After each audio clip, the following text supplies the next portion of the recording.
pouvoir primer dans les grands festivals des cinémas européens. Alors cette année, pour la 30e édition, qu'est-ce que nous avons fait de particulier? C'est que nous avons voulu mettre les femmes au cinéma à l'honneur. Alors, nous aurons 11 projections et plus de la moitié de ces 11 projections sont faites par des réalisatrices femmes, à commencer par le film Anatomie d'une chute, Justine Triette, qui fait l'ouverture de la semaine, et à continuer par 5 autres réalisatrices qui incluent 2 jeunes talentes marocaines de 2 courts-métrages que nous allons projeter. Alors, nous n'oublions pas non plus, lors de ces semaines, nous n'oublions pas non plus ni la jeunesse, ni l'enfance.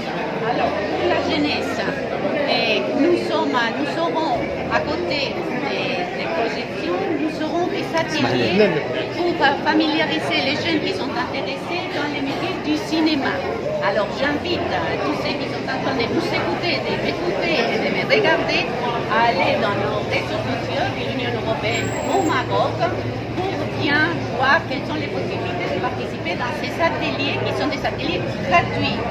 Alors, je parlais aussi de l'enfance parce que nous tenons chaque année, lors de ces semaines du cinéma européen, à avoir un film pour les enfants.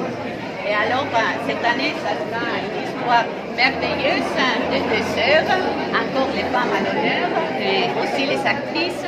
Et donc, un film très beau pour les enfants qui vont les faire rêver, et qui vont les faire aussi rêver du cinéma et aussi de la lecture.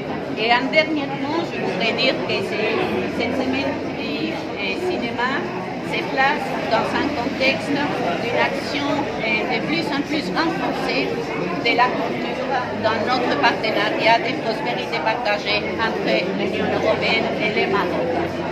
Nous avons cet flagship event, les cinémas. Nous avons les Jazz Sochela qui se célébrera cette année le mois de mai à l'occasion de la journée de l'Europe. Et nous venons de lancer un grand programme, une grande initiative pour travailler avec le Maroc dans son grande ambition d'avoir les industries créatives et culturelles, avoir un rôle plus important dans l'économie. Et encore, nous pensons que ça sera une belle opportunité pour les jeunes, des opportunités de création d'emplois pour les jeunes. Donc, une coopération culturelle qui est solide et qui se renforce et dans laquelle on va continuer à investir avec nos partenaires fondamentalement les ministères de la communication, de la jeunesse et de la culture, la Fondation Alice Aoua, la Fondation Kiva et d'autres partenaires du Maroc.